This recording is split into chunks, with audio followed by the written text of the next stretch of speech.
Okay, so now let's start with a new concept which is factorization of polynomials. इसमें basically हमें क्या करना होगा, हमें रूट्स या फिर ज़ीरोस निकालने होंगे किसी पॉलिनॉमियल के without the long division method. ठीक है, चलो इसमें अब शुरू करते हैं फैक्टर थ्योरम.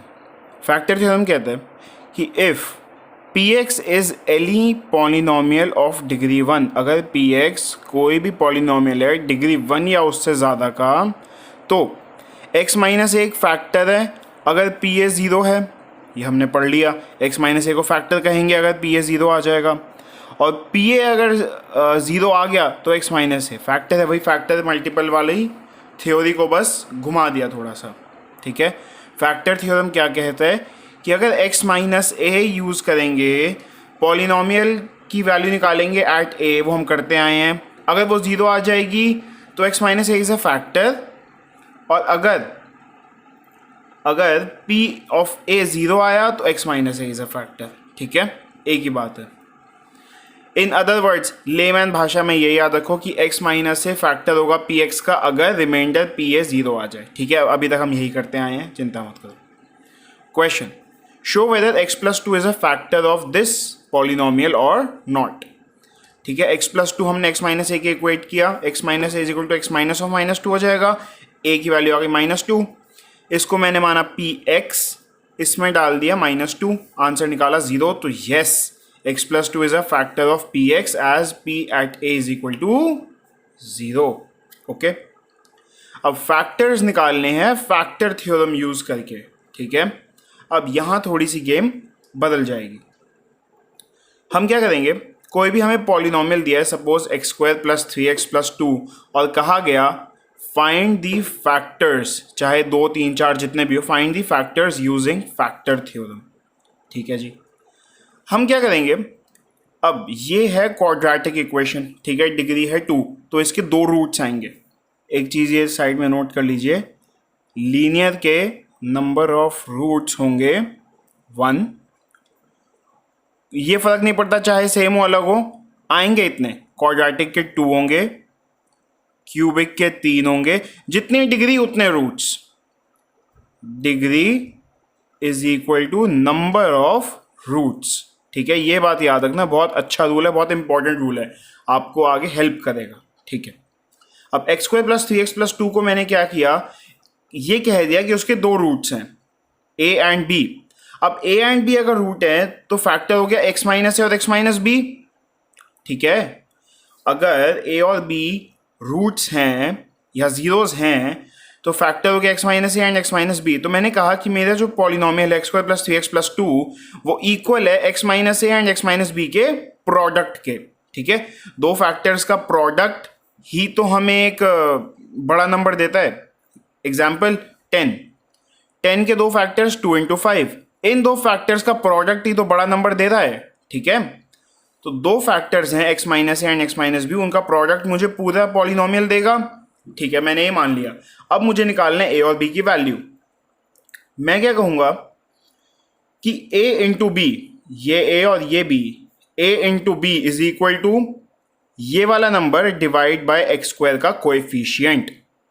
ठीक है, अभी आप समझ लीजिए, आगे वाले क्वेश्चन में अच्छे से प्रैक्टिस करेंगे. a into B is equal to constant upon coefficient of x². ठीक है, नोट करते जाइए, अपने अपने नोट्स बना लीजिए. ये तो a इंटू बी, ये एक ट्रिक है सॉल्व करने की. a into B is equal to constant divided by x² का कोएफिशिएंट यहाँ है 1, तो a into B is equal to 2/1 is equal to 2. ठीक है, अब 2 किस किस नंबर को मल्टीप्लाई करके बन सकता है वो हम लिखेंगे. तो फैक्टर्स इज इक्वल टू +-1 +-2. कैसे, 1 इंटू 2 -1 इंटू -2. ठीक है, 2 देगा. तो a into B is equal to 2, और उसके फैक्टर्स निकाले +-1 +-2 2 के.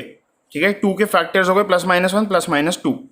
अब मैंने क्या किया, यहाँ पे 4 नंबर्स है मेरे पास, +1 -1 +2 -2. इन चारों पर मैंने p की वैल्यू निकाली, +1 -1 +2 -2. ठीक है, इन चारों पर मैंने p की वैल्यू निकाली और देखा कि -1 एंड -2 पर p इज इक्वल टू 0. तो a की वैल्यू आ गई -1, b की वैल्यू आ गई -2। फैक्टर बन गए x+1 x+2। ठीक है, आप बस इसको फिर से समझ लीजिए एक बार, अगले क्वेश्चन में और अच्छे से करते हैं। थर्ड पार्ट, सेकंड करने से पहले थर्ड करेंगे, थर्ड ज़्यादा आसान है। इक्वेशन है सॉरी पॉलिनोमियल है y² - 5y + 6। इसके फैक्टर्स निकालिए फैक्टर थ्योरम यूज़ करके। ठीक है जी, मैंने क्या किया, मैंने a और b दो फैक्टर्स मान लिए, दो रूट्स मान लिए सॉरी। तो फैक्टर्स बन गए y - a and y - b। ठीक है, मैंने कहा कि जो पूरी पॉलिनोमियल है वो अब क्वाड्रेटिक है तो दो ही फैक्टर्स मानेंगे, तो पूरी पॉलिनोमियल दो फैक्टर्स का प्रोडक्ट है। ठीक है, वो कौन कौन से हैं, y - a and y - b। तो y² - 5y + 6 = y - a into y - b। ठीक है, दो रूट्स माने, उनके दो फैक्टर्स बना दिए, उन दोनों का प्रोडक्ट मेरा पॉलिनोमियल दे रहा है। ठीक है, अब मैंने कहा था कि दोनों जो रूट्स होंगे उनका product will be equal to constant divide by square वाली टर्म का कोएफिशिएंट। तो यहाँ 6/1 which is equal to 6 constant divided by square वाली टर्म का कोएफिशिएंट। ठीक है, हम जनरली 1 ही रखेंगे तो चिंता की बात नहीं है। ठीक है, अब 6 आया, 6 की पॉसिबिलिटीज क्या क्या हो सकते हैं, फैक्टर्स क्या क्या हो सकते हैं, 1, 2 और 3, उनका +-1 +-2 +-3। ठीक है, 6 के और फैक्टर्स नहीं हो सकते, 1, 2 और 3 ही होते हैं। आप करके देख लीजिएगा, 1, 2 और 3 ही आएंगे। ठीक है, फैक्टर्स में तो +-1 +-2 +-3 आर द फैक्टर्स ऑफ 6 या पॉसिबिलिटीज।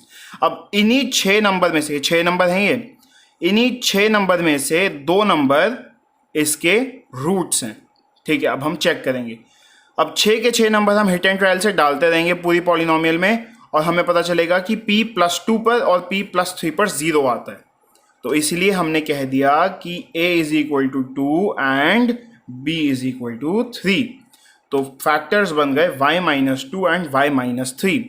फिर समझ लीजिए मैंने क्या किया, a इंटू b की वैल्यू निकाली 6/1 कांस्टेंट डिवाइड बाय स्क्वायर वाली टर्म का कोएफिशिएंट, आंसर आया 6।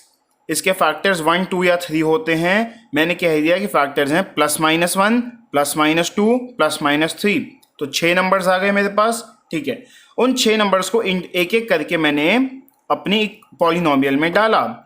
तो p मैंने पहले निकाला +1 का, फिर -1 का, फिर +2 -2 +3 -3। तो मैंने चेक किया, मैंने देखा कि p2 पे कौन से +2 पर और +3 पर 0 आता है। तो मेरे दो रूट्स निकल के आ गए 2 एंड 3, a की वैल्यू 2, b की वैल्यू 3। तो दो फैक्टर्स हो गए y - 2 एंड y - 3। ठीक है, सेकंड क्वेश्चन अब करें। 6x² + 17x + 5, इसमें क्या अलग है, इसमें x² का कोएफिशिएंट, x² का कोएफिशिएंट 1 नहीं है, 6 है, कुछ और है। अब देखिए कैसे करेंगे। पॉलिनोमियल लिखा, इसमें से हम ये जो कोफिशिएंट है x² का, इसको बाहर निकालेंगे। क्यों, क्योंकि मुझे इसको 1 ही रखना है। ठीक है, मैं चाहता हूँ ये 1 रहे। हमने क्या किया, 6 कॉमन निकाला तो बच गया 1x² + 17x में से 6 निकाला तो डिवाइड कर देंगे 6 से। सिमिलरली 5 को भी 6 से डिवाइड कर देंगे। तो इक्वेशन बन गई, पॉलिनोमियल बन गया final 6 × 1x² + 17/6x + 5/6x, sorry +5/6। मैंने कहा कि इस पूरे पॉलिनोमियल के दो रूट्स हैं a एंड b। फैक्टर्स बन गए x - a and x - b। ठीक है, तो इस पूरे पॉलिनोमियल को मैंने लिख दिया x - a into x - b, और ये बाहर 6, ये वाला 6 बाहर ही रखा। ठीक है, तो इस पूरे पॉलिनोमियल को मैंने कह दिया x - a और x - b का ये प्रोडक्ट है। अब मैंने कहा था कि दोनों जो रूट्स हैं उन दोनों का product will be equal to constant divide by x² का कोफिशिएंट। तो 5/6 इंटू 1 which is equal to 5/6 only. अब इसके फैक्टर्स या पॉसिबिलिटीज लिखनी है।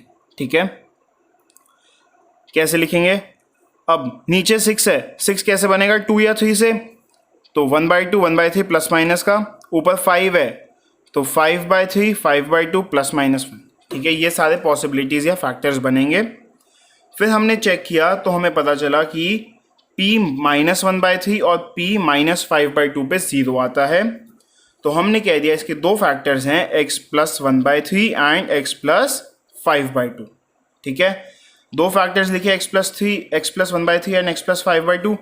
बाहर था मल्टीप्लाई में 6, एलसीएम लिया, सॉल्व किया तो निकल के आया 6x² plus 17x plus 5 equal to 3x plus 1 into 2x plus 5। Okay.